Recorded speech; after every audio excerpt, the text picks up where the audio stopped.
Please rise for the stand for the arrival of His Excellency.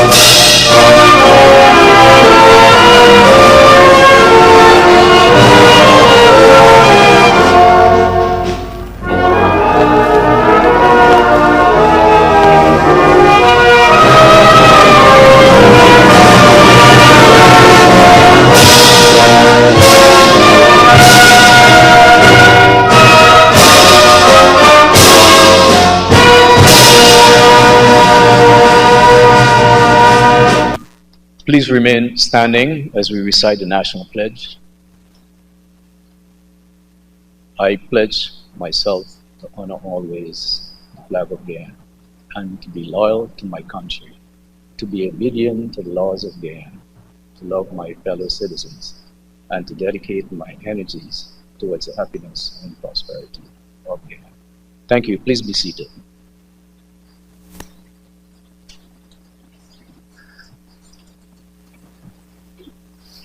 His Excellency Dr. Mohammed Irfan Ali, President of the Cooperative Republic of Guyana,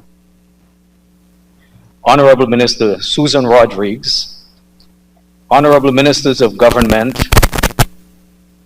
members of the Diplomatic Corps, Chief Executive Officer of the Central Housing and Planning Authority, Chairman and members of the Board of the Central Housing and Planning Authority, Chairman and members of the Private Sector Commission, heads of partner agencies, mayors, chairmen, and councillors of the municipalities, tongs and NDCs, management and staff of the National Data Management Agency, consultant Mr. Farid Amin, heads of departments and staff of the Central Housing and Planning Authority and the Ministry, esteemed invitees all.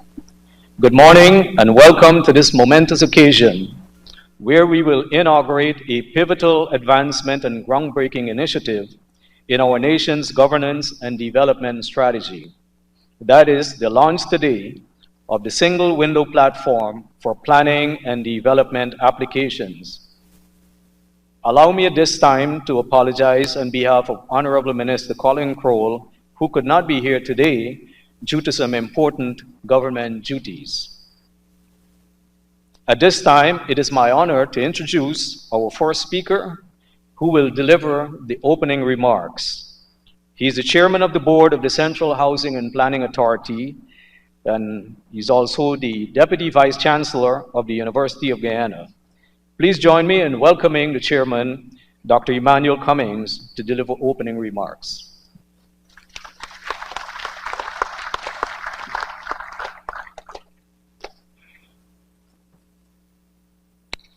Thank you very much, Honorable Permanent Secretary. Our distinguished President, His Excellency Dr. Mohammed Irfan Ali,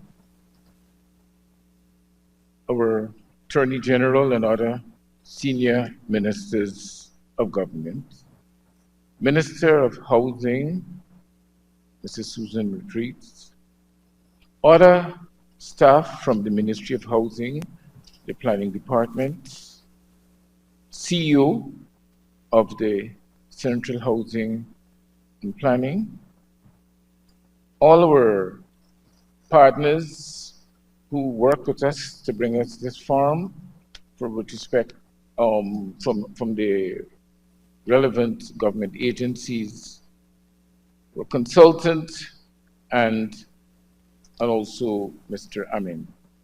A pleasant good morning. It gives me great pleasure in delivering the opening remarks at this significant and historic activity. It is indeed yet another of activities or programs that emphasizes the vision of our distinguished President, Dr. Muhammad Irfan Ali, who, as we can all see, whose intention clearly is seen to transform our beloved country in the shortest possible time to a state that can be compared to the developed world in all aspects of its development. The single window initiative is seen as one of those initiatives that can act as a catalyst for the development of our country. I must say that the current board of directors, on behalf of which I speak, of the Director of CHA, are indeed honored to be part of this initiative that will no doubt enhance and facilitate not just the work of the planning department, but that of the board. This single window initiative is both historic and transformational, led by our esteemed president in collaboration with the two ministers, the Honorable Connie Kroll, who is not here, and Minister Susan Rodriguez, our CEO, our permanent secretary, and the director and members of the planning department in collaboration with NDMA and our consultant, Mr. Amin. This initiative will forever transform the development landscape of our beloved country. I must posit to you that the board of directors meet once per month, and between January and May of this year, we would have seen 375 applications, which represented 75% of processing of strength of applications, represent 75% of all applications. Our indicator was that it takes about 3 months to process an application through the system. The single window initiative, which represents a virtual enterprise that is predicated on the exchange of documents in an online business environment through collaboration of multiple government agencies sharing one common interface, will significantly reduce that process to a maximum of 35 days. It do provide an online environment which applicants can initiate application from the comfort of their home. It represents a single point of entry and replace the system which I spoke about that took a maximum of 3 months, bringing together in one platform, one online platform, the online interaction of the different government agencies. During this process, applicants will be able to receive updates about their applications from the comfort of their home, the status by email. It will also ensure efficiency and transparency in decision-making on all applications that are processed through the planning department. This initiative, as I would have said earlier, will provide greater satisfaction among consumers. It will enhance the delivery to consumers that access the services at the planning department. It will also provide an opportunity for standardization of documents and a single decision making, and at the same time, reducing the processing time. There is no doubt that this historic launching of the Single Window Initiative, which, as I said, is a brainchild of His Excellency, and indeed, by extension, part of the program of the government, will significantly transform our beloved country in a more business-friendly environment that certainly this initiative is seen as very much compatible with that of the government. I wish to indicate to you that the board of directors that usually would meet once per month will be called upon to meet more than one. They'll be able to certainly increase the number of processing, the percentage of processing of these applications, and also to reduce the time that I would have mentioned earlier with respect to the processing of these applications. Your Excellency, I want to indicate to you, ministers of government, that the board of directors is happy to be part of this initiative. I want to give you the commitment, the full commitment of the board of directors in our trust to facilitate and to work with this initiative to make our beloved country a better place. Thank you very much.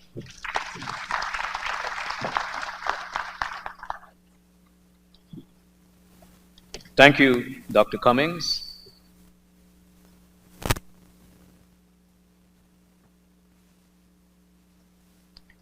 The private sector is a key partner in a wide spectrum of activities and plays a very important role in national development. The Private Sector Commission was established in 1992 with the aim of bringing together private sector organizations and business entities for the purposes of joint advocacy and representation of its members. Please join with me in welcoming Chairman of the Private Sector Commission, Mr. Komal Singh, to deliver remarks.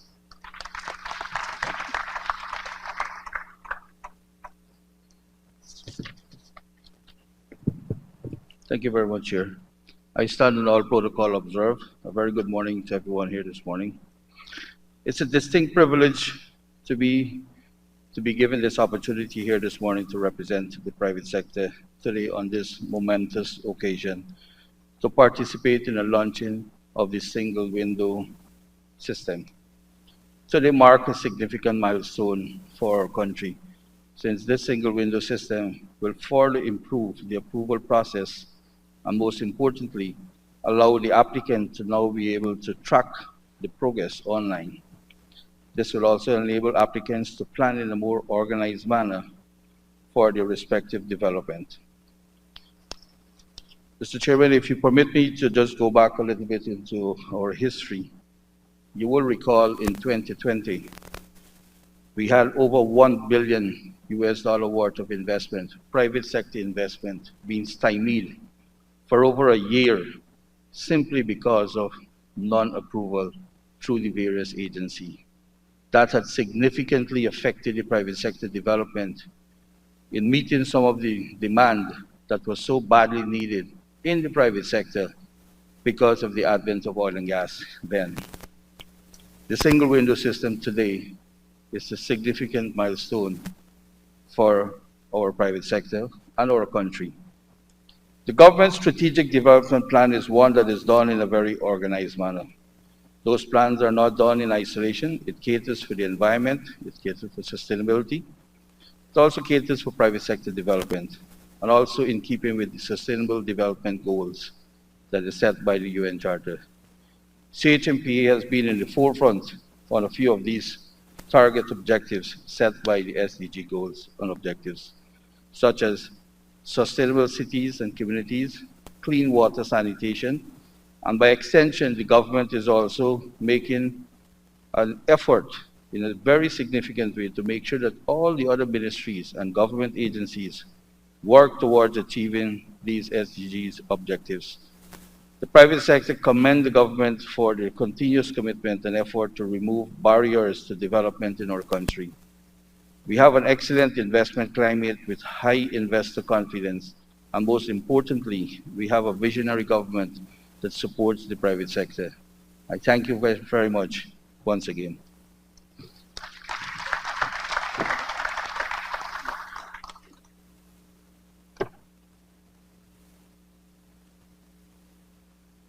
Thank you, Mr. Komal Singh.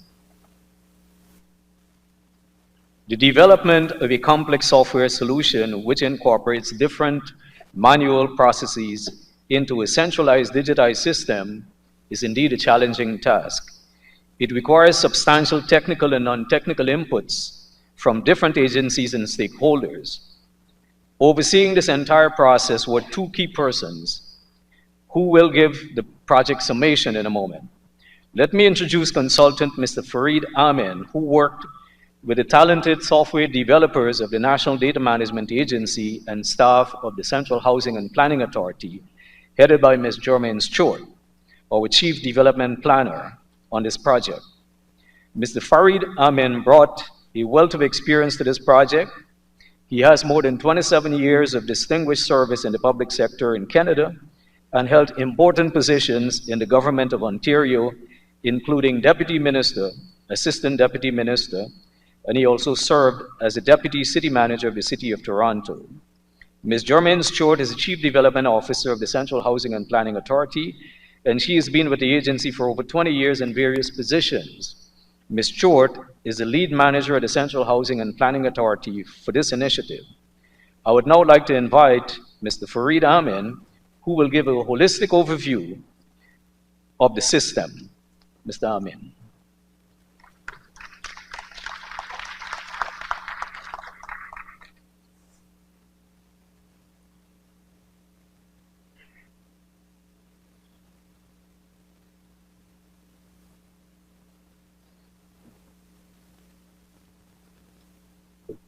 Thank you very much, Mr. Chair. PS, His Excellency President Mohamed Irfan Ali, honorable ministers, members of the diplomatic community, my esteemed colleagues, good morning.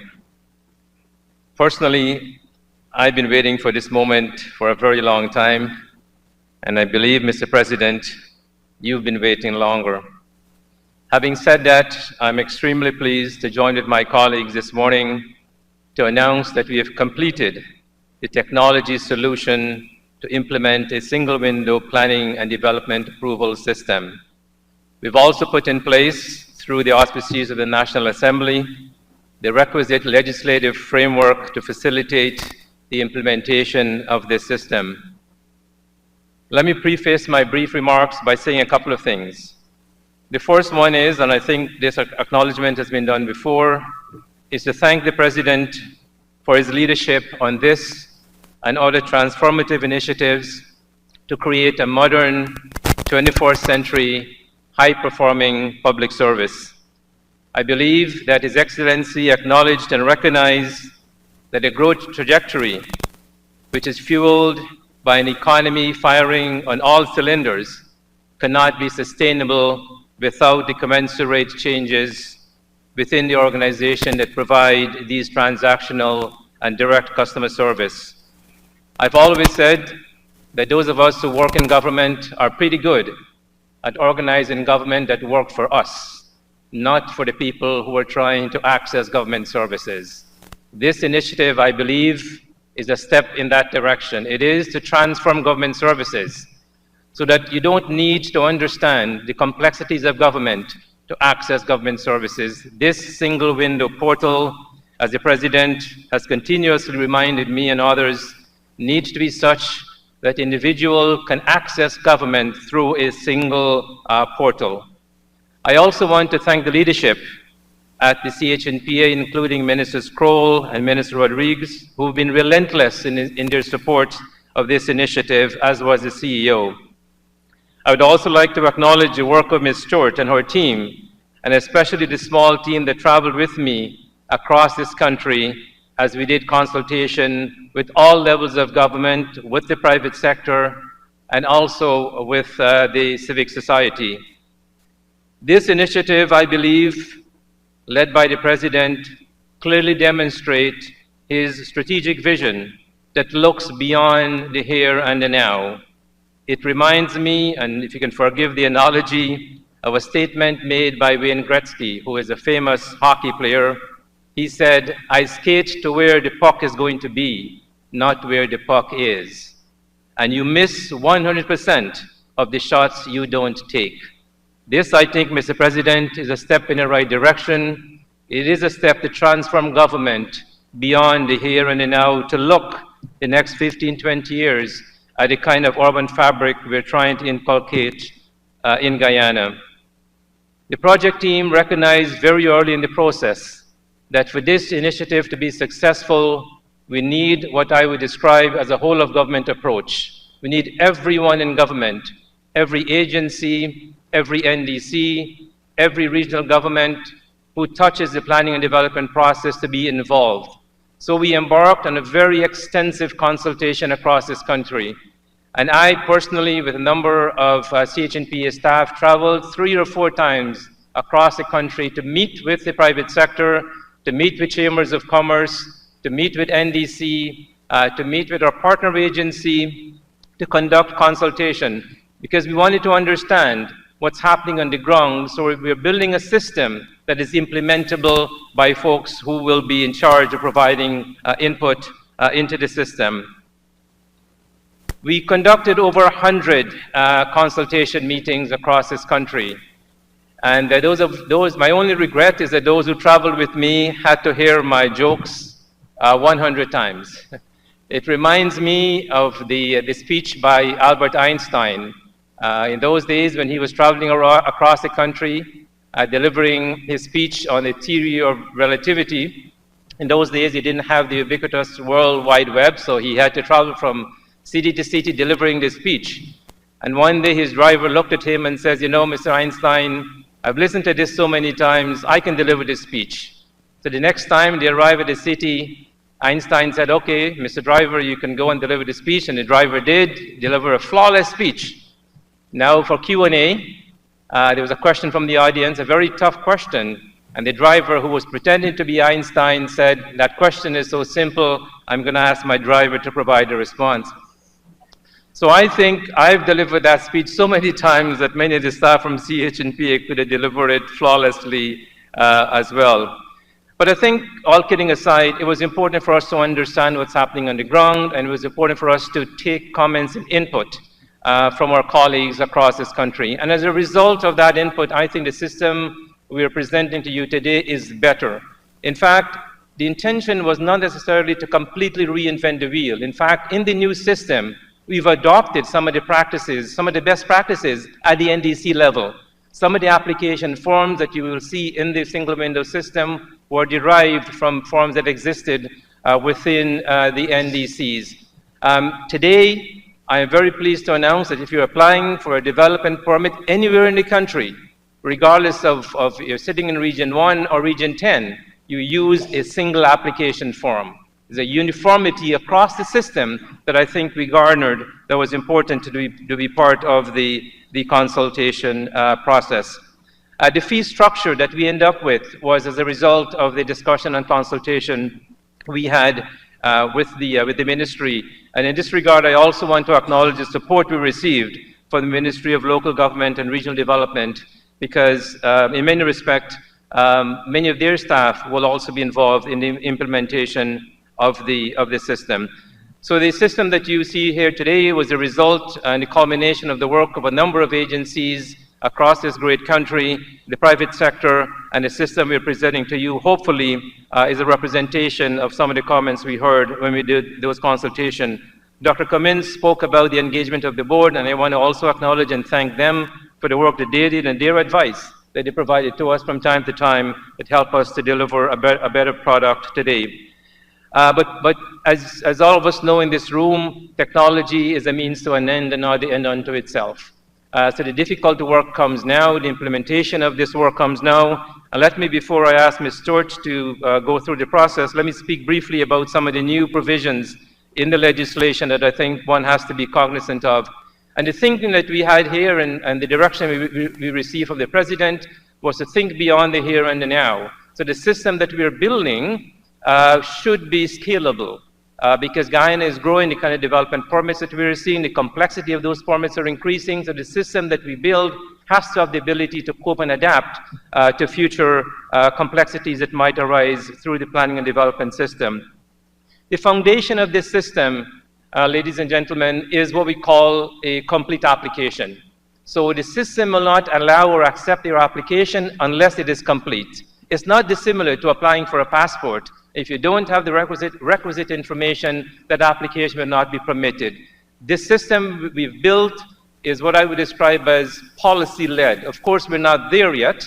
There are certain cornerstones that need to be in place to have a truly policy-led system, but we have laid the foundation to have a policy-led system. What we have done here is taken the discretion out of the system to provide that certainty and predictability that I think citizens deserve and the government is prepared to put in place.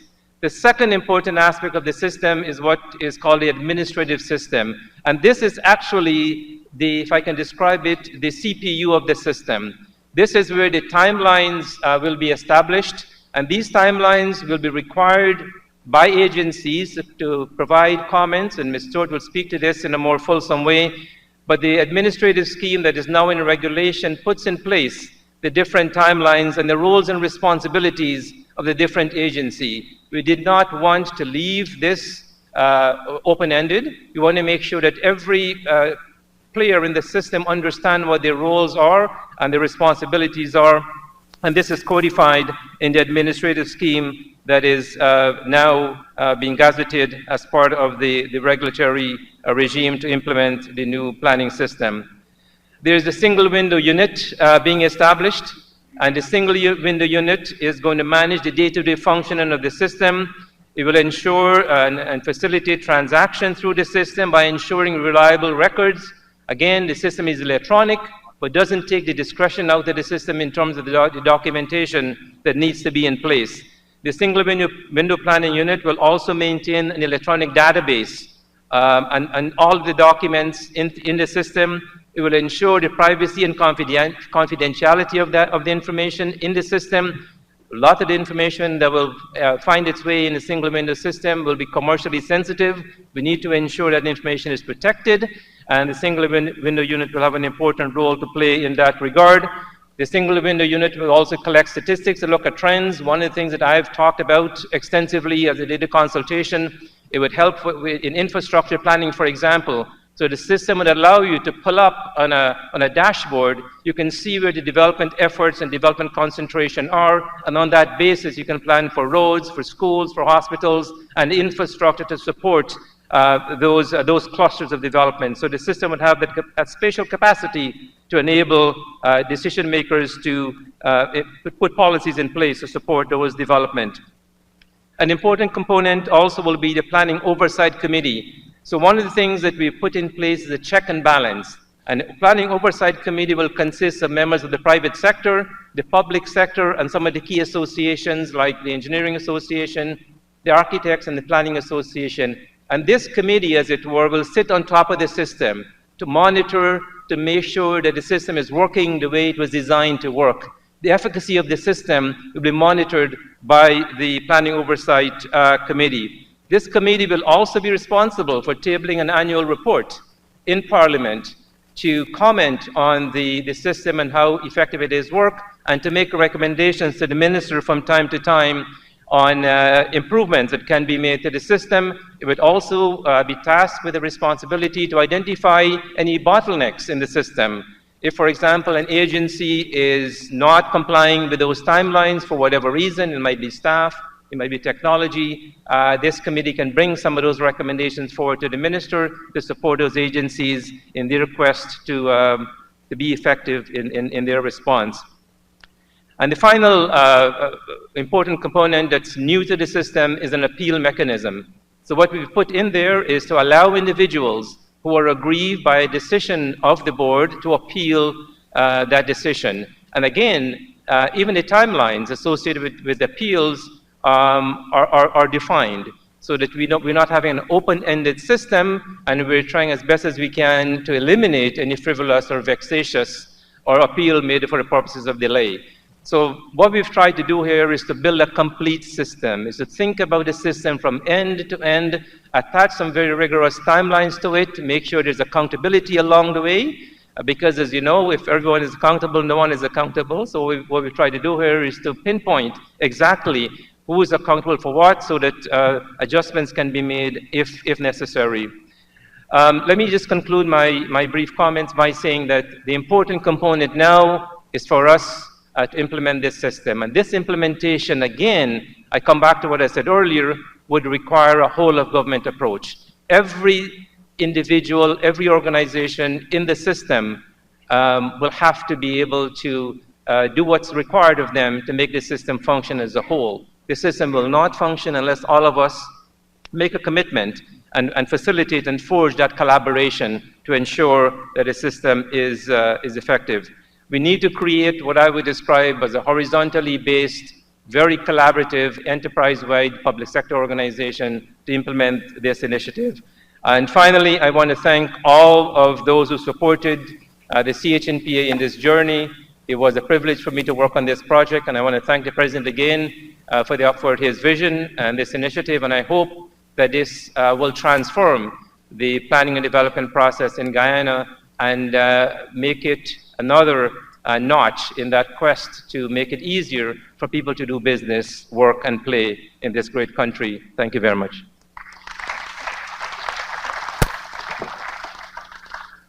Thank you, Dr. Amin. Thank you very much. I'll now invite Ms. Jermaine Stewart, who will give us a walkthrough of the system.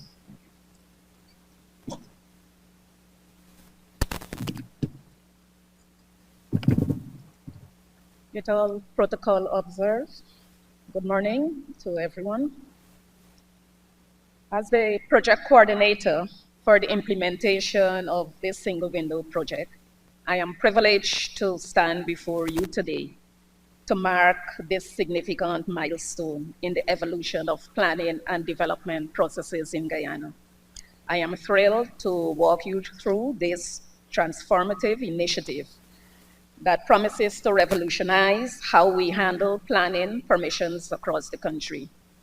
This portal represents a monumental shift from our current paper-based system, where applications are submitted to local authorities for review before forwarded to Central Housing and Planning Authority for processing. With a single window system, all applications will now be submitted to the Central Housing and Planning Authority through the portal. The single window portal integrates multiple government agencies and the local authorities into a cohesive platform, enabling a more efficient and coordinated approach to handling planning and development projects. By accelerating the approval process through concurrent review rather than sequential processing, we are saving valuable time. Applicants can now expect decisions on their applications within 30 to 45 days. Previously, it was 3 months or sometimes longer. So for applicants, the portal provides unparalleled convenience, eliminating the need for multiple visits to different offices. So the first thing an applicant must do is register as a user on the single window portal through the CHNPA's website. The portal, it includes resources such as the various agencies' requirements, how-to videos, required fees to be paid, and frequently asked questions to assist potential applicants. A key feature of the portal is the option for a pre-application consultation before submitting a full application. It is strongly recommended that investors have a pre-application meeting if applying for a planning permit. This pre-consultation assists the applicant in preparing a complete application, minimizing any delays in processing of the full applications. This process is particularly beneficial for major developments and applicants unfamiliar with the local planning and development process. Applicants can select the meeting dates and times from the prescribed option available through the portal. So it is the customer driven. It's not the CHNPA will be setting the meeting. They can determine the date of the meeting and we will make ourselves available for that date. The CHNPA will coordinate and chair all the meetings, inviting the partner agencies as needed, depending on the nature of the proposal. During the pre-application meeting, the planning process will be explained, information requirements will be advised, and key issues of the proposal will be discussed. This helps clarify requirements, address initial queries, and identify potential issues early in the process. For the full planning permission, all applications, again, must be submitted through the portal with all the plans, reports that form part of that application. The system ensures that all necessary documents can be uploaded, securely stored, and easily retrieved by both applicants and agencies. This reduces the risk of loss or misplaced paperwork and ensures that all required documentation is readily available for review. Upon submission, applicants receive instant email note confirmation, and at the same time, the relevant CHMPA staff involved in the processing are notified of the new application in the system. Then a technical review of the application and the uploaded documents is then conducted to verify completeness and compliance. If any documents are missing or if there are any compliance issues, the CHMPA will request additional information or corrections through the portal, and the applicant will be notified accordingly. Once the application is deemed complete and compliant, the applicant will receive an email regarding the collective amount to be paid for all partner agencies. The applicable fees can be paid via bank transfer or online through the GTT MMG system, or in person if they choose to at any CHMPA office or a designated agency by CHMPA. Upon payment verification, the review process begins. The clock starts ticking then. The portal allows CHMPA to invite all the partner agencies for simultaneous review and to request joint site visits if necessary. This coordinated approach speeds up the overall review process, ensuring timely approvals. All comments, recommendations, and approvals from partner agencies are uploaded to the portal. If any agency needs additional information, they can request it through the portal, with the CHMPA single window unit facilitating the submission of such information from the applicant. So during the review process, notification will be sent reminding agencies of the number of days remaining for decisions on the application. Decisions on applications, whether approval, conditional approval, or rejection, will be communicated to the applicant through the portal. For conditional approvals, the planning permit uploaded to the portal provides detailed guidance on the conditions that must be fulfilled. In case of rejection, the notice received through the portal outlines specific reasons, helping applicants address the deficiencies or issues in future submissions. So for the implementation and support that must be provided, once a planning application is approved, applicants can proceed with implementing their proposed plans or projects as outlined in the approval decision. This may involve obtaining further permits, such as environmental permits and the building permits from the local authorities, which will be uploaded to the portal also. For conditional approvals, applicants must ensure compliance with the specified conditions, include meeting regulatory requirements and addressing environmental concerns, if there are any.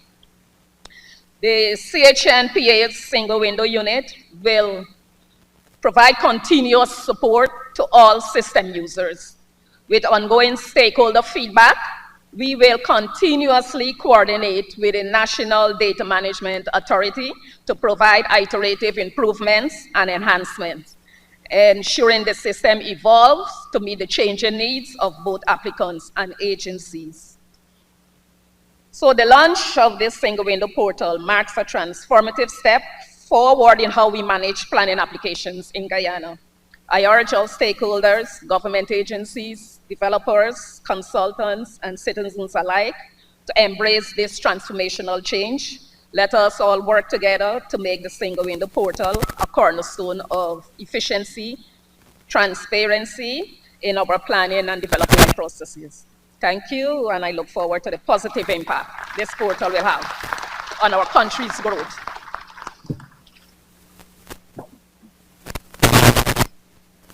Thank you, Ms. Stewart. Thank you for explaining the process and how it works, and also to Mr. Amin for his explanation also on the summation of the system. The Ministry of Housing and Water has two very active and dedicated ministers who are working very hard to ensure that the mandates of the ministry and its agencies are fulfilled. Honorable Minister Susan Rodriguez needs no introduction, but I'd like to encourage you, or let's invite her to present her remarks at this point in time. Thank you.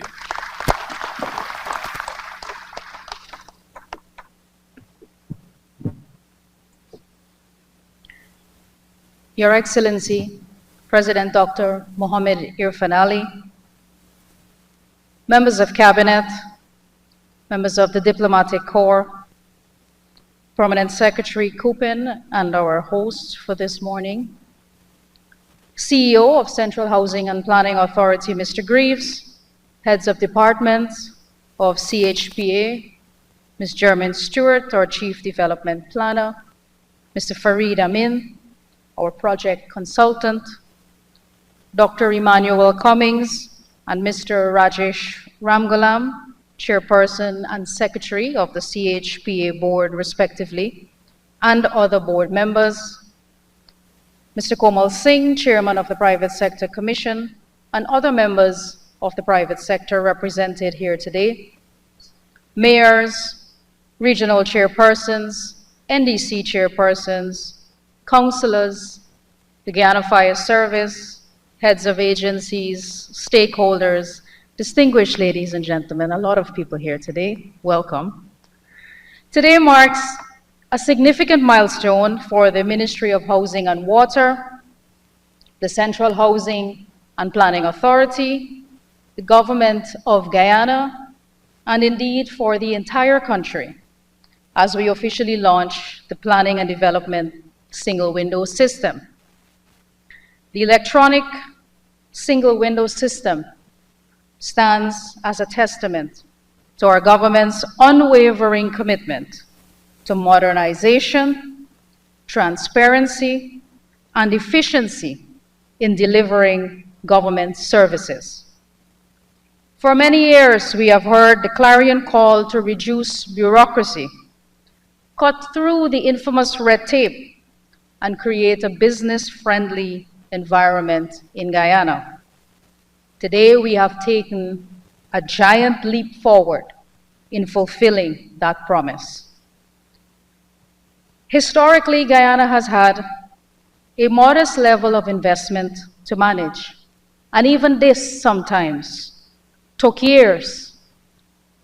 When we came into government in 2020, as you heard from the chairman of the Private Sector Commission, we had billions of dollars stymied in development that was waiting for approval at the Central Housing and Planning Authority Board. The reference that you heard earlier about 3 months or so persons waiting for a planning approval was due to a direct intervention of our government when we took office in 2020, asking the board to meet regularly, conducting round robins in some cases where the development was urgent and where an investor was waiting to invest his resources and create employment for our people to stimulate our economy. We ensured that we gave the attention to those permits so that the development can move forward. And today, with the launch of this electronic single window system, we have even halved that time. The national and local government bodies have managed the volume of development applications using simple paper-based workflows with limited use of technology to record applications in a database. The discovery and subsequent production of oil has dramatically altered Guyana's reality and has generated significant interest in new development from local and overseas investors. Interest in Guyana's economy has included investment at all levels, from industrial to residential development, petroleum, hospitality, and service industries. Increase in public spending, introduction of government programs which has stimulated the economy, and growth in private investments have all prompted the need to revolutionize the planning permitting system. With the increase in development application volume, the move to introduce a more automated process that streamlines workflows both within the CHPA and with stakeholder agencies that are part of the overall approval process became a necessity. Dealing with construction permits for the most part involves the planning permission system, where the CHPA is the central agency with direct functional linkages with the local authorities and with the other regulatory and statutory bodies. Therefore, the CHPA was given the mandate to play the lead role in establishing a single window system in dealing with planning and building permits. More notably, this electronic application and approval system is part of a bigger commitment our government has made to the people of Guyana and those who are desirous of investing here. We are committed to ensuring we introduce e-governance platforms to promote transparency and accountability, to employ the use of technology and innovation in delivering goods and services, and modernizing our legal and legislative framework.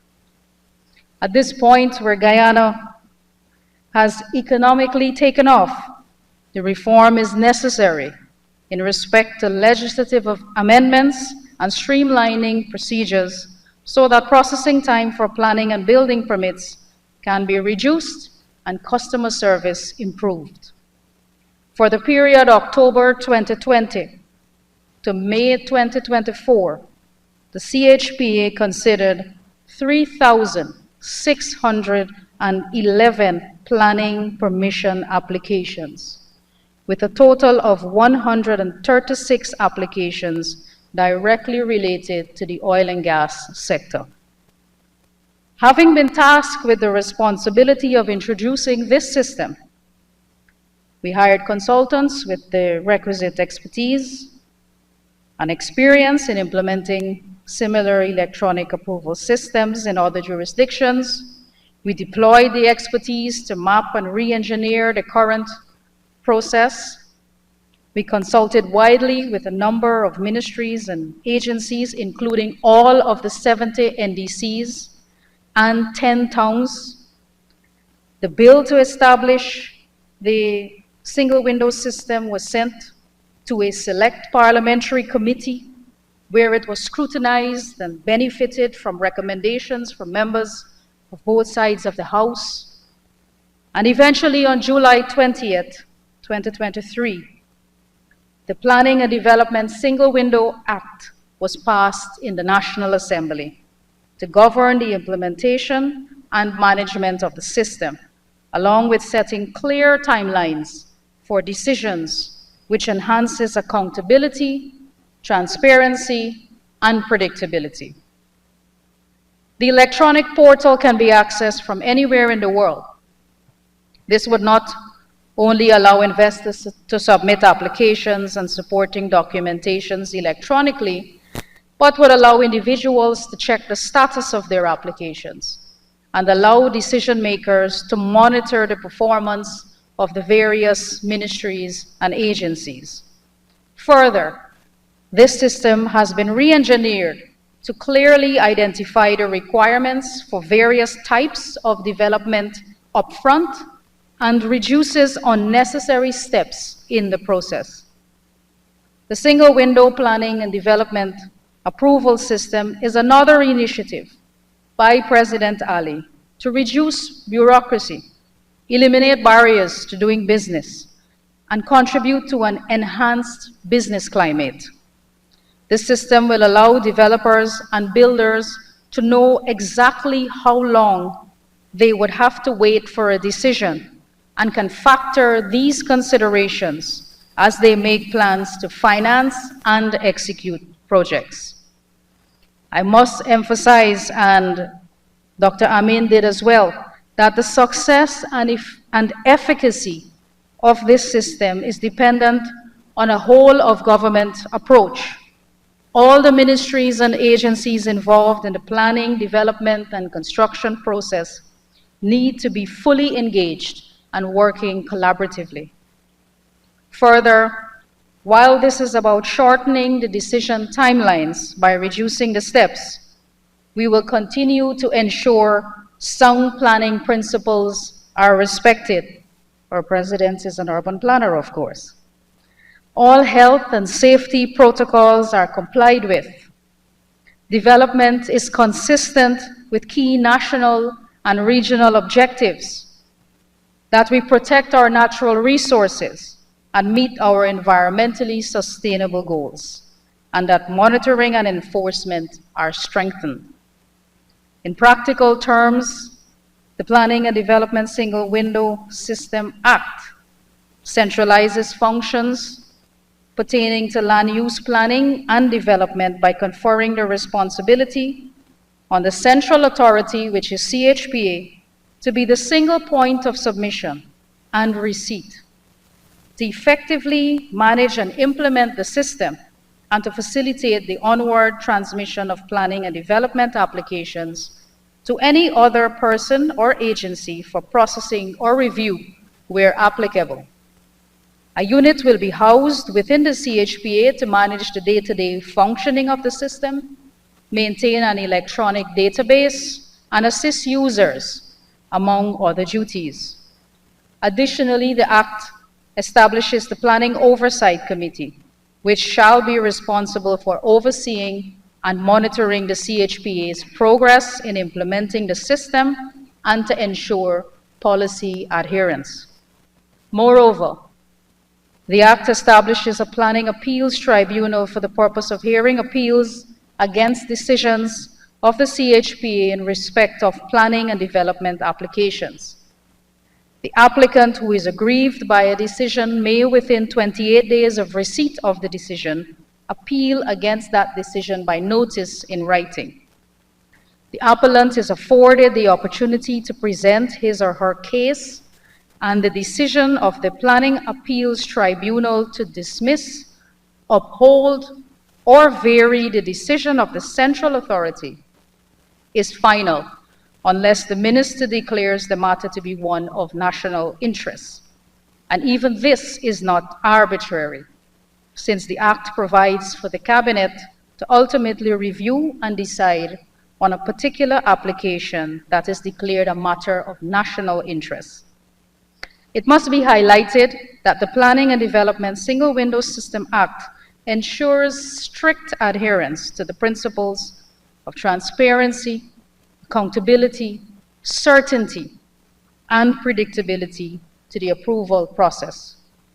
Notably, it reduces the powers and influence of political figures in the approval process and has signaled our intention and willingness to let the system work. This system removes any and all forms of bias and demonstrates commitment to fairness. The use of technology and timeframes prescribed by law completely removes any form of subjectivity and even reduces opportunity for corruption. These are characteristics associated with a modern, transparent economy, and we are facilitating the transformation of our economy by updating and enacting legislation to govern a country in transition. We welcome changes which make our work easier and give greater convenience to our citizens. We must adopt new innovative ways of doing things. We embrace innovation and technology and the legislative changes that those technologies need to work. In closing, on behalf of myself and my colleague, Minister Kroll, who unfortunately could not be here today, we would like to acknowledge and thank those who played a critical role in getting us to this point. You're going to hear a lot of acknowledgements today, but that's only because almost every single person who is in this room had a part to play in ensuring that we got to where we are today. So it's a lot of people to thank and a lot of people who have played a very significant role. First of all, I'd like to thank President Ali. Thank you, sir, for your visionary leadership in recognizing the need for this technology, for your commitment to fairness and transparency, and your support in seeing this through. Special thanks to the consultant, Mr. Farid Amin, who has been at this for several years now. We greatly value your professionalism, expertise, and patience demonstrated throughout this process. Our Chief Planning and Development Officer of CHPA, Ms. Jermaine Stewart, we are grateful for your commitment to this process and for taking on the demanding workload required for the end product. Special thanks also to the National Data Management Authority for their software engineering in creating the electronic portal, the Attorney General, Mr. Anil Nandalal and his chambers, our legal drafter, Mr. Ramdani and his team, CEO of CHPA, Mr. Sherwin Greaves, Secretary to the board, Mr. Rajesh Ramgalam, and indeed the entire board of CHPA, our corporate legal secretary of CHPA, Ms. Hanifa Jordan, the planning department of CHPA, the public relations department, the research assistants, all of the stakeholders in other agencies, NDCs, local government, RDCs, for your dedicated work, your cooperation and support, and all of the other groups and individuals involved in making this vision a reality. I thank you very much.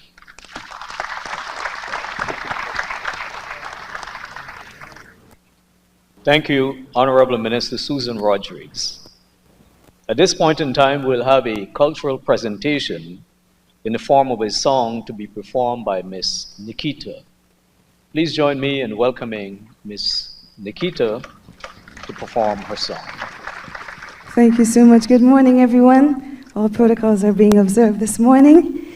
Now, I grew up with the saying, all work and no play makes Jack a very, very dull boy. So, for the next 2 minutes or so, we are going to really celebrate this amazing achievement and everything that we're about to witness here today. So, DJ, can you play some soca music for me, please? Let's go now. You see you smiling already. To get this thing on the road, we are ready. See me and the crew, been holding it steady. It's been a long, long time now since we had a party.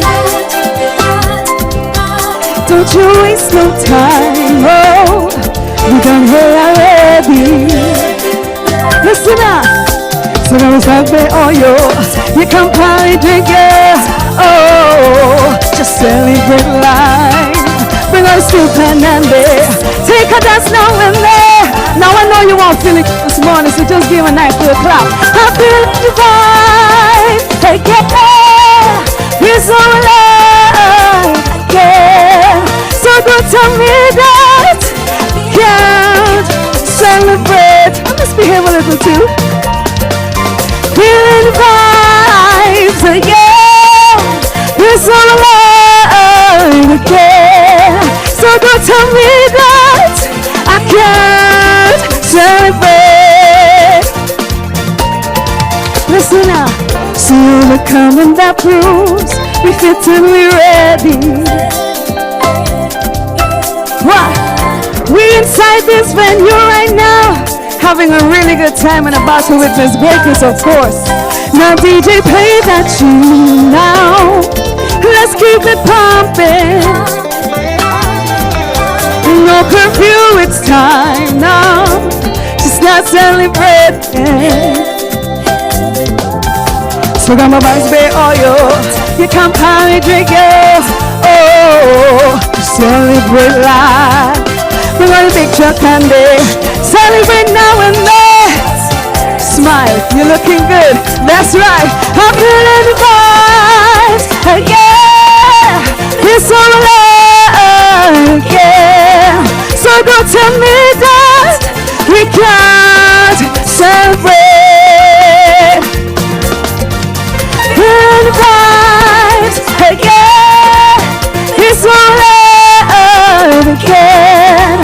So don't tell me that I can't celebrate. Now just one time for me, everybody just give me the biggest wave like this. Feeling the vibes, come on. Again, I see you. It's all alive again.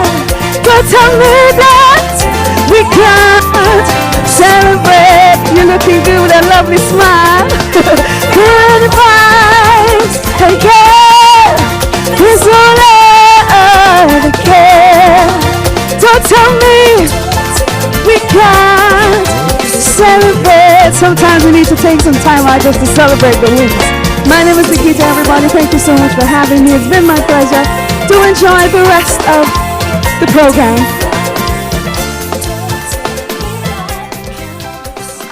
Thank you, Ms. Nikita. Thank you.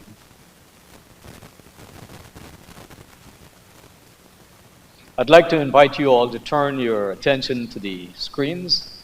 The audiovisual team will now present the premiere of the single window video. Welcome to Guyana, a country on the cusp of transformation and poised for urban expansion with a buoyant economy fueled by its oil wealth, thriving construction, mining, tourism, and agriculture sectors.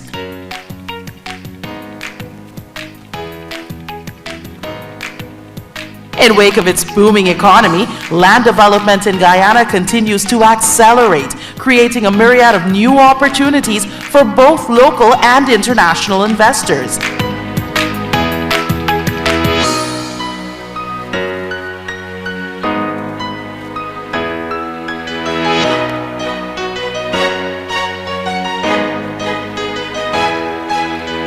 To further enhance this growth while digitally transforming the land development application process, the government of Guyana introduces an innovative online planning and development single window system.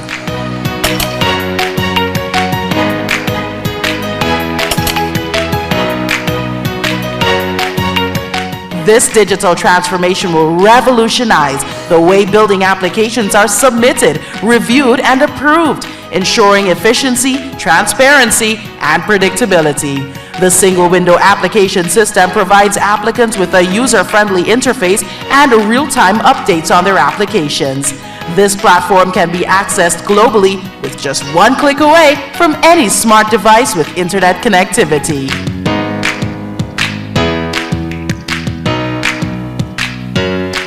The single window system for development applications is a win-win. It's a win for investors and developers who can easily navigate the application process from the comfort of their home or office. This undoubtedly will contribute to Guyana's continued economic growth. For agencies involved, the single window platform will be incredibly effective for digesting and approving applications swiftly. And it is, of course, a huge win for the nation at large.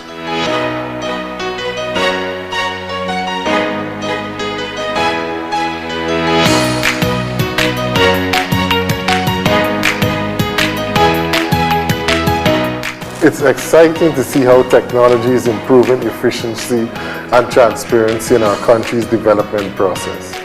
I've witnessed many countries implement such systems. Some struggle, but fortunately, this deployment has come together very smoothly thanks to all the stakeholders that have supported it, including local authorities and other partner agencies.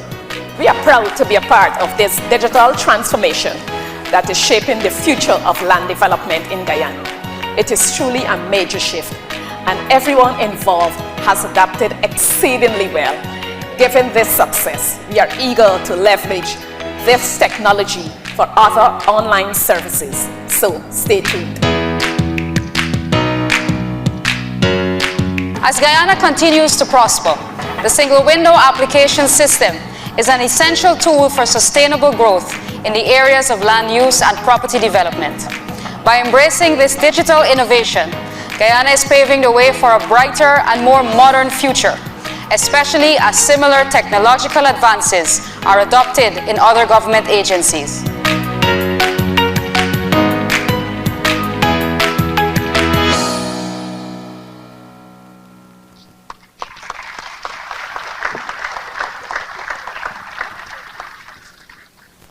Thank you. Ladies and gentlemen, this transformational project, the single window platform for planning and development applications, is of course the brainchild of His Excellency, as was previously mentioned. The President is a strong advocate for modernization and efficiency in governance, and his leadership has been crucial in driving initiatives that will propel our nation towards prosperity, efficiency, and sustainability. It is my great pleasure and distinct honor to welcome His Excellency, Dr. Mohamed Irfan Ali, President of the Cooperative Republic of Guyana, to deliver the keynote address and to officially launch the single window platform for planning and development applications. Your Excellency. Thank you very much. Please have your seats. I hope that the approval system does not take as long as this program. But let me first of all acknowledge some very important actors in this process. Now, maybe just to give a historical perspective on what is happening, I may need to go back in time a bit. During the period, and I can account for a particular period, 2009 to 2015, during that period, we had many revolutionary initiatives in the housing sector. For a matter of fact, many of you may not know, but during the period just after 2009, 2011, and 2014, many international agencies refer to our housing model and housing program as a model program for developing countries. For a matter of fact, the leadership of the Central Housing and Planning Authority was then invited to go to a number of countries, including Suriname, to make a presentation on Guyana's housing model and the successes of that model. I had the greatest honor to be part of what I still believe to be one of the finest team, the A team in housing, led by some very capable people. Today, that tradition continues. But I want to recognize Morna, who is here, who was the then CEO. Edinburgh, who was the then Chief Development Planner. Charmin is still here. Denise is still here. Cummings, Dr. Cummings was still on the board. Taslim Baksh, who was the finance controller. And it was in and I'm going to tell you a bit about Anna's role too. It was in 2013 that we started to discuss how we could have improved the entire system. Just before that, we had transitioned the application process to an online application system. And we have started the Remigrant Housing Scheme program. So it was part of the phased approach. We were then very happy to welcome Mr. Farid Amin. So this is how far back that went. who had a session with us, and we started some engagement. At that time, he was occupied in his post in Canada, and he promised that he would come back to work with us on this. Now, I can't account for the period 2015 to 2020. Neither, Marna, you can't account because you had left soon after.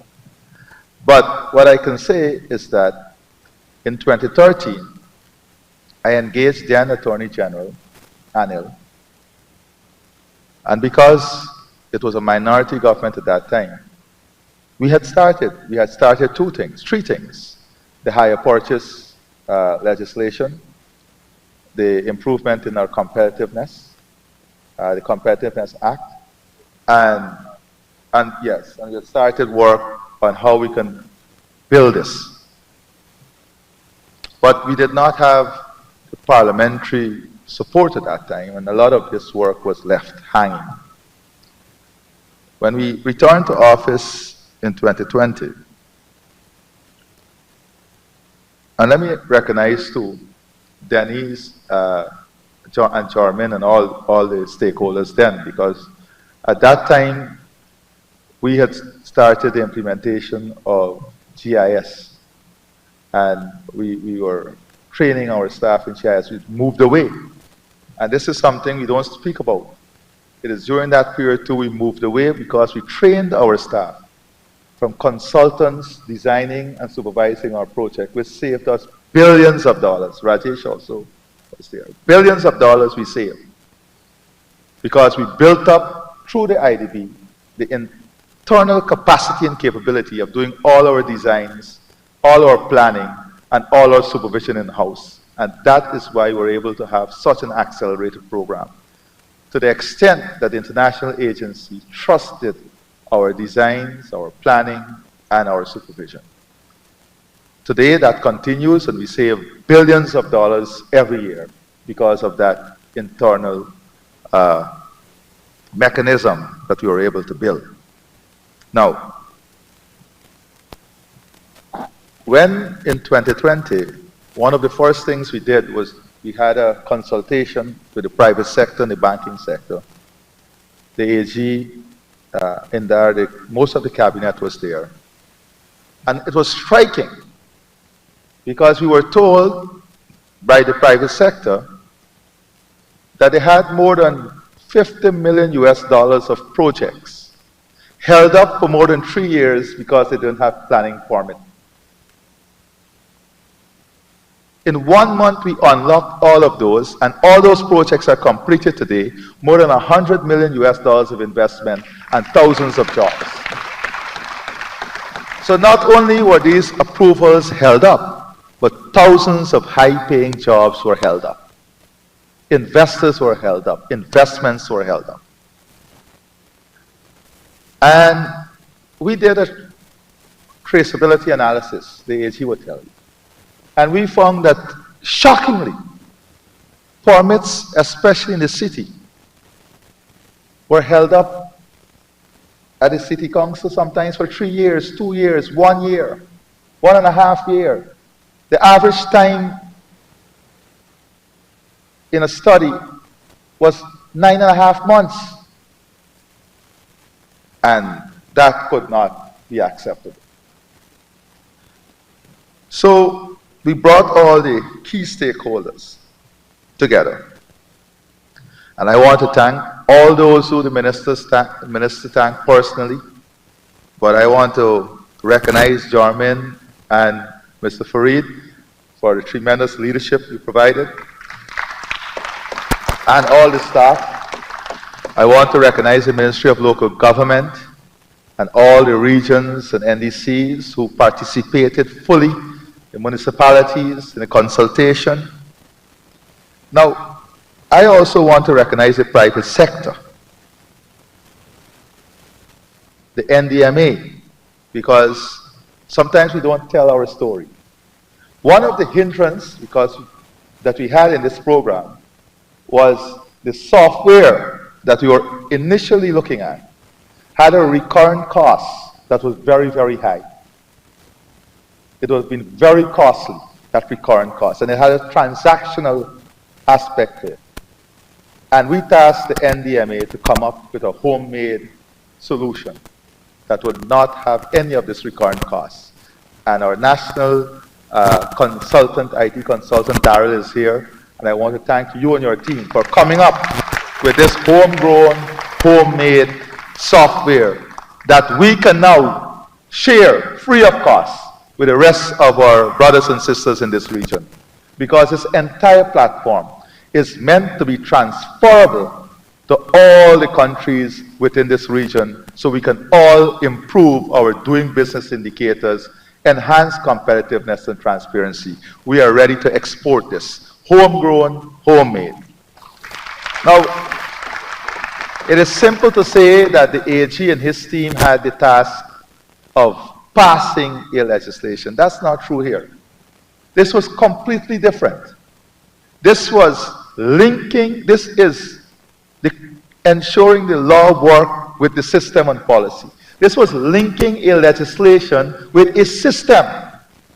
A legislation had to be specifically crafted to capture the policy, the plan, and this is bringing together hundreds of different laws and bylaws and regulations under an umbrella legislation that would do a few things. One, ensure the independence of the agency is not affected, because there has to be independence of different agencies. Two, ensuring that a time frame in approval that we wanted to achieve was kept, in ensuring there was no increase in costs, in ensuring that there was no increase in bureaucracy. So the entire legislation had to be created in an umbrella format to capture this single window. And I have already asked the AG to make this presentation of this legislation to his colleagues in the region, because we want also to share this with our colleagues in the region. But that was not the end of it. That was not the end of it. We also had to get regulations, because the regulations are an important part of bringing to effect what we want to achieve. So then there was work on going on and getting into the regulations. Now, one point I want to make here that we have not made so far is that this is in effect will reduce the transaction costs. Why?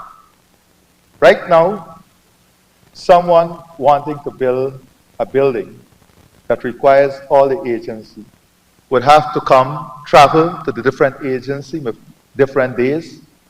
On an average, you will lose 10 days just moving around with your application and submitting your application. You lose 10 days of work, 10 days of productivity. You have the cost of traveling and the cost of doing business. Then, after that, if you have 10 different queries from 10 different agencies, you have to revisit those 10 agencies. So that was the complexity of this task. A bit later, I will demonstrate to you how a burdensome system, a system that was complex, not integrated at all, has been reduced to one flow. And I will show you that. So what was it that we were trying to cure?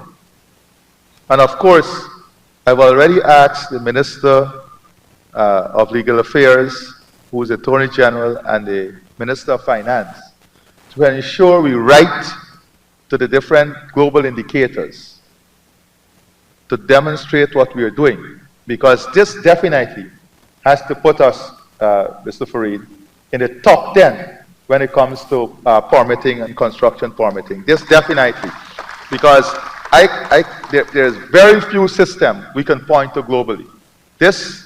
We are setting ourselves apart here.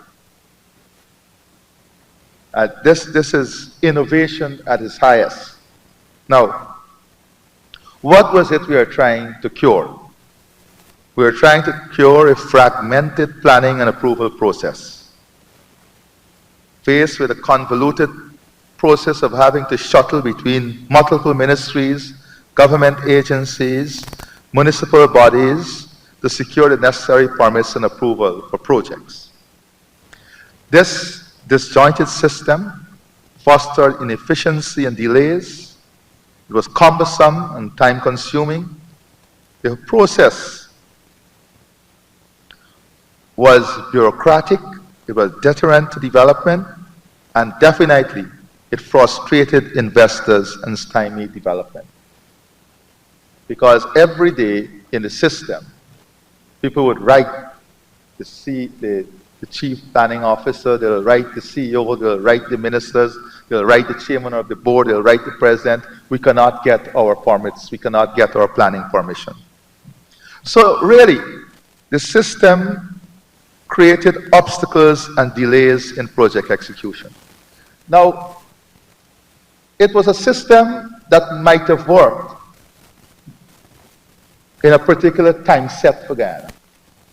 But the speed of development and the speed of expansion now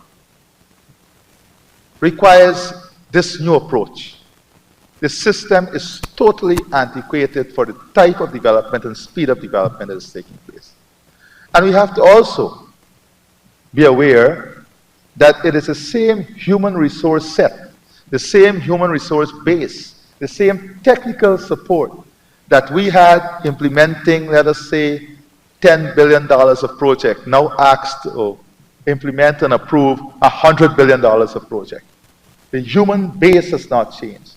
So the only way we can catch up and the only way we can be relevant is if technology aids us. And that is what is going on here. Now, an important part, as the Minister said, is rooting out red tape. The launch of the single window planning and development system is to streamline the approval process. And of course, an important part of what we're doing here this morning is fulfilling one of the commitments we made in the People's Progressive Party manifesto. I made it very clear that we have intention of fulfilling all the commitments we made in the manifesto. And today, I'm very, very happy that this is another plank of the manifesto that has been fulfilled. I'm also very happy to say that the necessary legislation went through national consultation, regional consultation, private sector consultation 3 times. And I think we should applaud this team. 3 times we had national consultation. That is not an easy task. It is not an easy task. And then it went to the Parliamentary Select Committee. And all the ideas and all the addition was taken into consideration in finalizing the legislation. The new system aims to centralize and simplify the approval process by providing a one-stop shop for all development-related permission and clearance. What it also allows us to do is identify agencies that are inefficient, agencies and individuals, because we will know who are assigned a particular, I'll give you an example. One day I was coming in at the airport, and I went down to immigration, and I stood at the back. Without saying a word, I was observing. And I observed a particular immigration officer processing every passenger in less than 3 minutes. Then I observed 2 others taking almost 9 minutes per passenger. And then I observed the average at 6 minutes. And I asked the chief immigration officer, what is the average time it should take? And he said, 3 minutes. So I asked them, don't do any rocket science. Let that person who is doing it 3 minutes run a training program to let them understand how to do it in 3 minutes. Since then, I have heard and I've seen the processing time improve rapidly. Similarly here, we will have agencies that may not be pulling their weight. And then the entire system bears the burden of the inefficiency. So in this approach now, there's a time set. And if you don't submit your comment, it is taken as approved.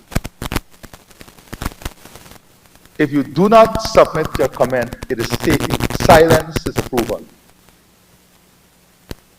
and then you will be held accountable as to why you did not submit your approval. But I'll go through some of the stages. But that's an important part of this system. It's time sensitive. So no one can hold their application on their desk anymore and believe they have all of God's life to approve it. It is time sensitive. The system integrates the various steps into a single platform. The single window system eliminates the need for investors to engage with multiple agencies independently, thereby reducing opportunities for inefficiency and leakages. Now, I want to say this too, that the investor profile of Guyana is changing. We have people from the diaspora, international investors, sophisticated investors. And we can't ask an investor to come here 10 times in a year just to follow up on an application or just to submit additional information. So that was a reality we had to deal with too. Because the Guyana economy is expanding in a global way. So we have people from almost every corner of the world participating in our economy now. And our system must take this into account.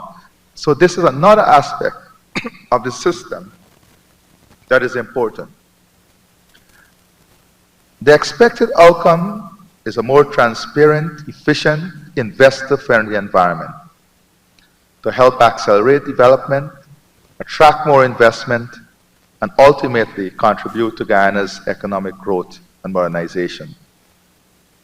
The single window system is a significant shift towards a more rule-based system. Mr. Fareed made this point.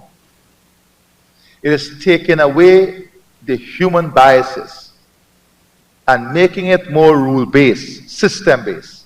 And that is what we want the country, that is how we want the country to run. I don't want everybody, when I go on a public outreach, to come to me and believe that they have to talk to me to get something done. This system must work. This system must be rule-based. This system must be trusted. The system must be efficient. Right now, I spend almost 3.5 hours every day going through correspondences on things the system should do automatically. So importantly, this system allows that rule-based environment. Under this system, regulations and requirements are clearly and precisely defined. The regulations will be uniformly applied, reducing the ambiguity that often accompanies administrative procedures. Digitization and streamlining of the workflow, the single window system minimizes the need for multiple interaction. And this is important. It can be frustrating when you have to have multiple interaction on the same subject. Imagine you have to explain your same plan to 10 different agencies and sometimes repeat the answers to all the agencies. It's frustrating. No one wants to go through that in this modern world. It also helps in removing the discretionary powers. Those who exploited bureaucratic delays, and this is important, many times we blame the people in the system, but there are others out there who exploit the bureaucratic delays and red tape. And they do so to extort people, take bribes from developers who feel threatened by the system not working in their favor. Right now, at CSPA, we have a system for the approval of commercial land. And there are many fraudsters operating. And we are on the backs, we have already caught some, and we are on the backs of the others. But people are facilitating the fraudsters because they do not want to do things the rule-based way. All of us have a responsibility in this transformation. So, today, this initiative is guided by the principles of accountability and predictability, transparency, single input for all planning and development application, regulatory timelines and decision, accountability of decision making, enhanced monitoring and enforcement, adherence to national and regional policies. The system would also allow applicants to schedule meetings, and maybe at this time, to make this easier, I'll ask our technical people to put on screen a very simple flow chart I put together on the system and how it works. Now, this is all it is now. Historically, you would have found almost 15 bureaucracy, different diagrams that you had to go through. Now, it is simple. You go to the CSPA website, you navigate the CSPA website and click on the single window tab. One click away. After that, you register. You enter your name and email. The applicant will receive an email prompting them to complete the registration process. So you will have now your individual registration. So you go to the website. Now, a question may arise. What about those who don't have connectivity in the country? Well, the system in this stage, while the country is building out connectivity, provides for the manual collection of application and the transferal of those applications onto the digital system. So we have put that in place, where it will be collected in regions that don't have the connectivity, but immediately transferred, because this system will help the auditors. All the auditors need, everything that does not go on this system is going some route that is not part of kosher. So you go to the website, you register, then you fill out the application profile. You complete the form and provide all necessary detail accurately. So two things I want you to note here. At this stage, you need to make sure all your information is accurately reflected on the form. You need to ensure that there are some fields that you must provide information. An incomplete application will not go beyond here. Very important. If your application is incomplete, your time check does not start. Your time check only commences when your application is complete with all your documentation and everything. Then is when the clock starts. Put it that way. So you fill out the application profile. Then this is the beautiful part of the system. There is a pre-consultation. In that pre-consultation, and this is customer service at its best. You submit your application, you're scheduled for a pre-consultation. What are you trying to achieve? Okay, we have gone through your application. There's some things that we are not clear about. Clarify this. There's some information that you may need to submit it. So that pre-consultation is very important. Now you would see that there's a time frame of 7 days between the pre-consultation and the meeting with CHPA. So in this pre-consultation, you will see some of the agencies listed at the bottom with their logos. Depending on the application set, the participants of the consultations are selected. Because all the participants is not required for every application. So the participants are selected. They all have the electronic application. They go through the consultation. Then, of course, there's a meeting with CHPA, where the applicants can choose whether they want to meet with CHPA or other agencies. For example, if the applicant has a complex project that requires an EIA, then they may want some advice. on how they can get the EIA done. So we then say, okay, we're going to schedule a specific meeting with EPA so you can discuss how you can get your EIA. Now, there is one more build out that this system can move forward in the future with. And this is important because the consultant, the investor might then ask you, who are the best persons to do an EIA for me in Guyana? So the EPA now can have a register, and this is where accountability is built into the system. So you don't have everybody on the road claiming to be an environmental specialist. You have a register of individuals and companies who can do an EIA on the EPA platform. So they go to EPA, they want a specific meeting with the EPA on an EIA. We schedule that for them. So they don't need to run and all over the place to schedule this meeting. The portal is scheduling this. And of course, people are behind the portal. They go, they get advice on the EIA. They don't need to go to a broker on the street or to go to some fraudster on the street who will collect money even to schedule a meeting for them with some bureaucrat. That is scheduled. They go to that meeting. And as I said, in the future, that meeting them must then point them to approved consultants, approved firms. Because that's a big problem we have in housing now, where builders are exploiting homeowners. So this is how the system would evolve. So then you have that consultation. Then you have the payment, confirmation, and review. Now you notice where payment is coming. All of this service is done without payment. Historically, German, the first thing you do is go and pay.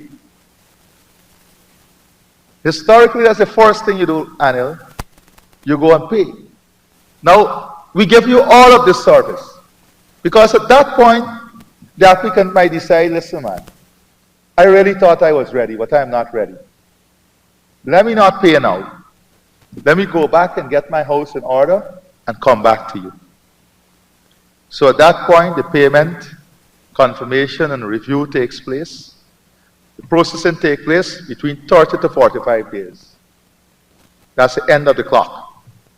30 to 45 days is the end of the clock. Now, the clock can be extended based on your defects. That is why for the applicant, between registering to payment, you should clear all your defects. That planning node of the portal is to clear your defect. It's to perfect your application, if you want to put it that way. So at that point, you can basically say when you clear that point, that is a smooth process. All the comments and everything.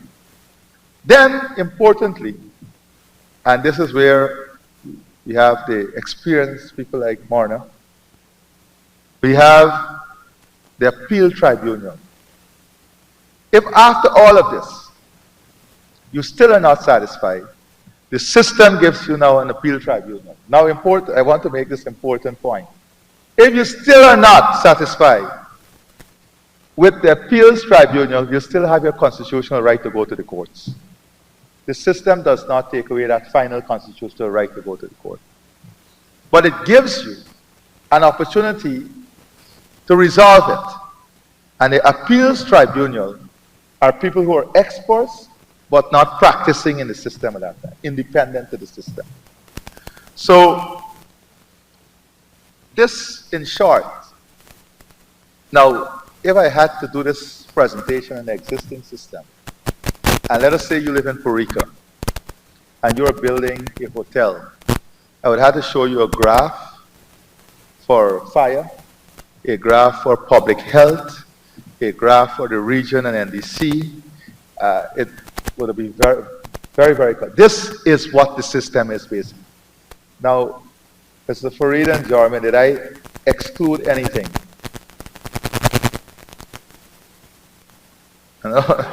Maybe I'm the driver. So, this is in short what the system is. It is a very complex, as I said, tons of agency consolidated in one. So although the system is reflected in this very simple way, it's a very complex undertaking. And I want to conclude by once again thanking the team from CHPA, our consultant Fareed, who will continue with us in the implementation of this system. I want to thank the board, all the agencies, ministries, the Attorney General Office and the Extension, all our legal minds who worked on this. And I want to say to CARICOM, I don't know, she is not here, but to our colleagues in the region, that we are ready to share this with you and for us to support, however we can, the growth and efficiency of our systems within the region. Thank you very much, and I want to say that this is homegrown, and I don't believe in this region we can point to a system of this nature. So we should all be proud of it. Thank you very much.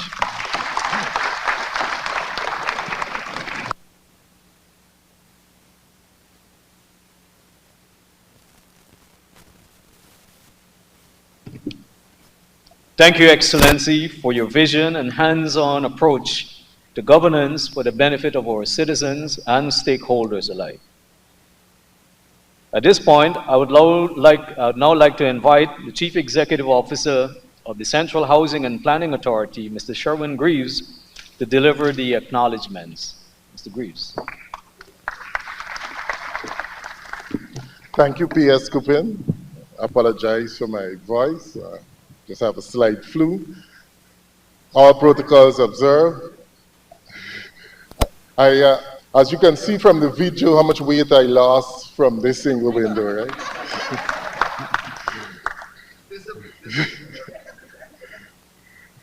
I know most of the previous speakers would have given acknowledgements, but I just want to repeat and reiterate the acknowledgements. Today, we celebrate a pivotal moment in Guyana's journey towards modernization with the launch of this electronic planning and development single window system. This groundbreaking platform will streamline our investment processes, making them faster and more efficient. First and foremost, I extend my deepest gratitude to His Excellency, the President, for his visionary leadership and unwavering support for this project. I would also like to commend the leadership of our two ministers, the Honorable Colin Crowell and the Honorable Susan Rodriguez, whose vision has been indispensable. Our Chief Development Planner and Project Coordinator, Ms. Jarman Stewart, has been a guiding force through this endeavor. The Central Housing and Planning Authority is deeply grateful to the Honorable Attorney General, Mr. Anil Nandalal, Mr. Darshan Ramdani, and their team for the invaluable legal expertise. Our external consultant, Dr. Fareed Amin, and Mr. Andrew Bishop provided essential guidance from the project's inception. Sorry, let me also acknowledge the work of Andrew Bishop. Thank you. Special recognition goes to Mr. Jermaine Braffett of the River and Sea Defense Board for his invaluable feedback and suggestions. We must also thank our partners, agencies whose steadfast support has been crucial in bringing this revolutionary system to life. These include the Guyana Civil Aviation Authority, Guyana Fire Service, Maritime Administration, Environment Protection Agency, Guyana Forestry Commission, Go Invest, Land Registry, Deeds and Commercial Registry, Guyana Water Incorporated, National Trust of Guyana, Guyana Lands and Survey Commission, River and Sea Defense Board, Central Board of Health, Ministry of Local Government, local democratic organs, and the Ministry of Public Works. Additionally, we acknowledge the National Data Management Authority, the Parliamentary Sectorial Committee, the Guyana Telephone and Telegraph Company, Mobile Money, Chamber of Commerce for the invaluable support. Special thanks to management and staff of the Ministry of Housing and Central Housing and Planning, our Public Relations Department, for their dedication and hard work. This achievement underscores the power of collaboration and shared views and vision. Together, we are transforming Guyana into a more attractive and efficient destination for our investors. Thank you very much for all those who contributed.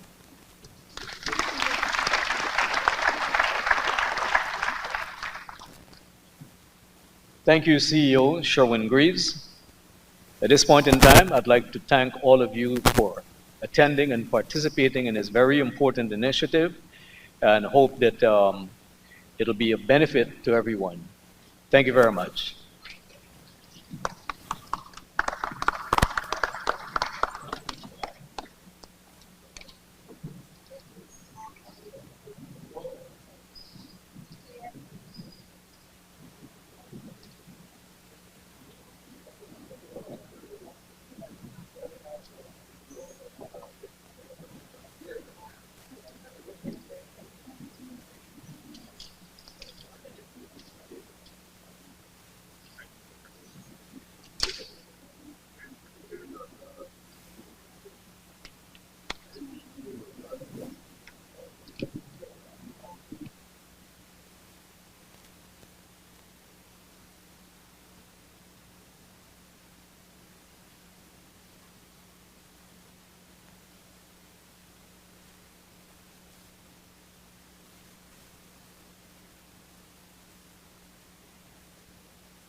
Just to notify you that we have some refreshments that are being served in the foyer when you exit here, same level.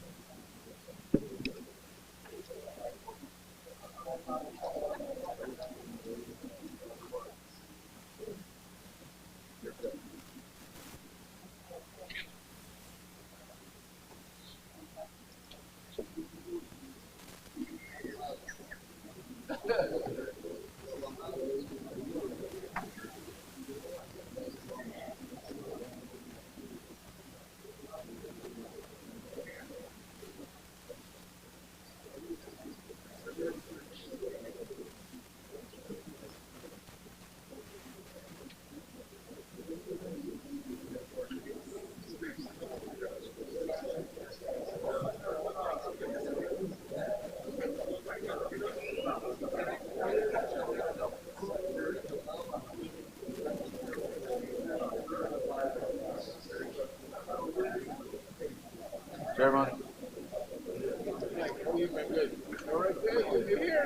Good to see you, man. Chief Patel, right? Hari Prasad. Hari Prasad, yeah, Hari Prasad, right there. Waiting my mind, taking my wife name. Thank you for being here.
Are you interested in developing land?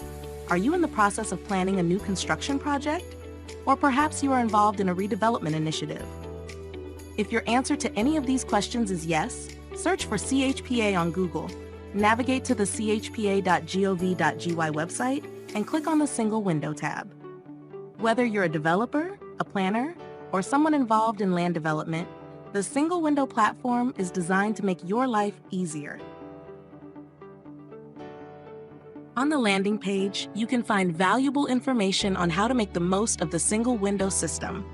This includes how to apply for a pre-consult, how to submit a full permit application, fee structure, including CH&PA fees, agency fees, and local authorities fees, frequently asked questions. These resources are designed to guide you through every step of the application process and provide clarity on any questions you might have. To begin, if you're new here, click Register to start your journey. Enter your name and email. The applicant will receive an email prompting them to complete their registration. This email will contain a Complete Registration button. By clicking this button, the applicant can set their password and finalize their registration. Returning users can simply log in with their email and password.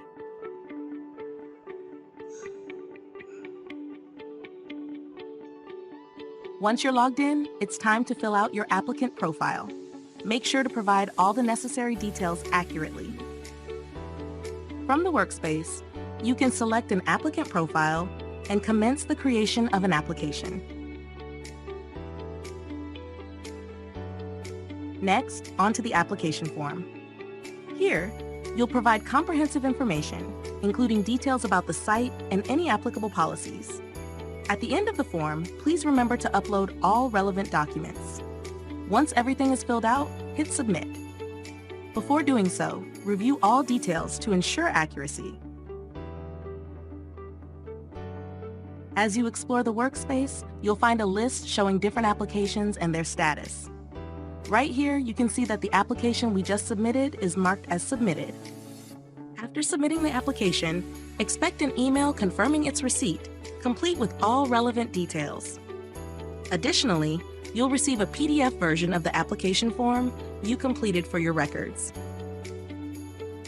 After the technical reviewer specifies the fees, the applicant will receive an email notifying them that a payment is due. Additionally, they will receive a PDF document outlining the breakdown of payments due for each agency and a total amount. Once the payment is made, the cashier will log into the system to record this payment. Upon saving and confirming the payment, the applicant will receive a receipt via email. This serves as confirmation of the successful payment transaction, providing assurance and documentation for their records. We hope this guide was helpful and made the process clear and easy to follow.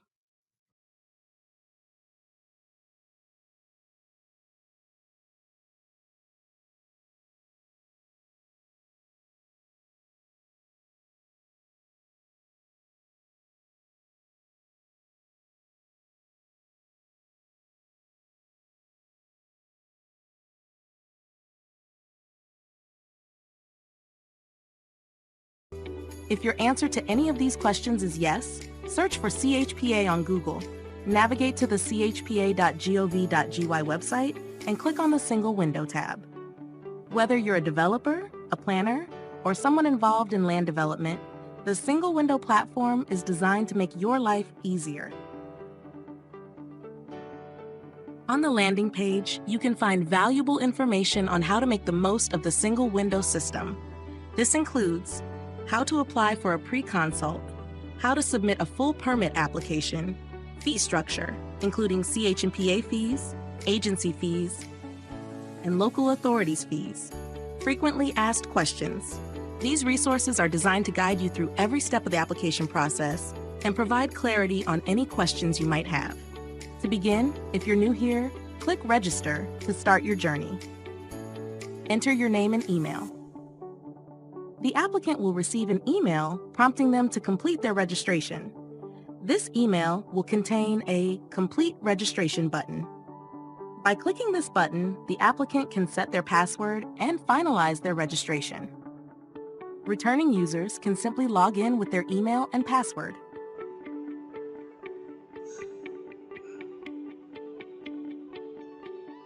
Once you're logged in, it's time to fill out your applicant profile. Make sure to provide all the necessary details accurately. From the workspace, the applicant starts by selecting an applicant profile. Next, they can choose pre-consultation to begin the process. The applicant then fills out the pre-application consultation form. After completing the form and uploading all necessary documents, they will click Next. The applicant will choose whether they want a meeting with CHMPA and other agencies. If they select Yes, they must then choose whether the meeting will be in person or virtual.